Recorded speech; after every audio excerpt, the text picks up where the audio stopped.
रसिक मित्र हो, नमस्कार. आज मैत्र या लेखाचं अभिवाचन मी करतो आहे. लेखक शशिकांत मुद्देबिहाळकर. अभिवाचन दत्ता सरदेशमुख. मैत्र.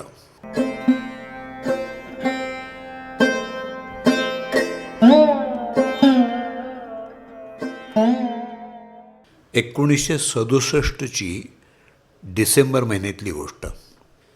मला 3 महिन्याच्या रेव्हेन्यू प्री रिक्रुटमेंट ट्रेनिंगसाठी नाशिक इथं जाण्यासाठी निवडण्यात आलं. महसूल प्रशासनामध्ये नोकरीत रुजू होऊन 10 महिन्याचाच काळ लोटला होता.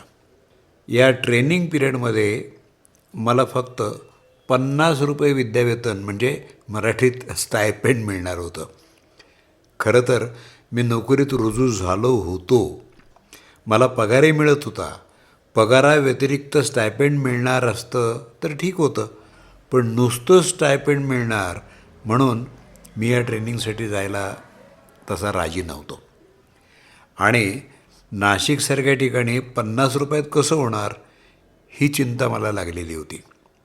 आमचे त्यावेळचे जिल्हाधिकारी श्रीयुत सवणूर साहेबांना मी विनंती केली, पण ही IAS मंडळी नियमावर बोट ठेवतात. यू हॅव टू गो असं म्हणून माझी त्यांनी बोलवण केली. तर अलिबागला काही सख्खी दोस्त मंडळी होती. त्यातला एक जयवंत वैवडे आणि सुभाष म्हात्रे हे माझे रूम पार्टनर होते. त्याने मला दिलासा दिला आणि सांगितलं, शशा तू जा रे बिंदास्त, आम्ही बघू तुझी पैशांची अडचण. मी नाशिकच्या डिसेंबरच्या थंडीत ट्रेनिंग रुजू केलं. एका चांगल्या कुटुंबात माझी राहण्याची व्यवस्था झाली. तिथे गेल्यावर मला माझं ट्रेनिंग सांभाळून तिथले एक वकील देशपांडे यांच्याकडं काही टायपिंगची कामं मिळाली. त्यातून थोडं अर्थार्जन व्हायचं, पण ते पुरेसं नव्हतं. अशावेळी माझी अलिबाग इथली दोस्त मंडळी जयवंत आणि सुभाष यांची दरमहा 100 रुपयांची मनी ऑर्डर मला न चुकता यायची. शिवाय काही कमी पडलं तर कळव बरं का असं म्हणून त्यांचे फोन पण यायचे. त्यावेळेला हे मित्रच माझे खरे आधार होते. ना नात्याचे ना गोत्याचे, पण मित्रासाठी त्याच्या अडचणीत त्याच्या पाठीमागं उभं राहणं हे एक कर्तव्य म्हणून, तसंच अर्थात एक जिव्हाळा म्हणून त्यांनी केलेली ती मदत आयुष्यभराचं माझं संचित आहे.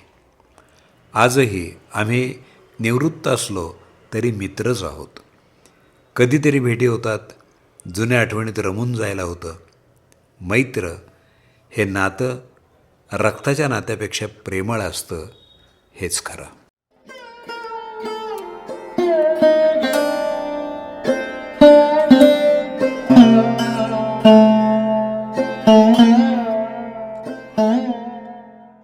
मैत्र या स्वानुभवाचं अभिवाचन आत्ताच आपण ऐकलं. लेखक शशिकांत मुद्देबिहाळकर. त्यांचा मोबाईल नंबर 9767152608.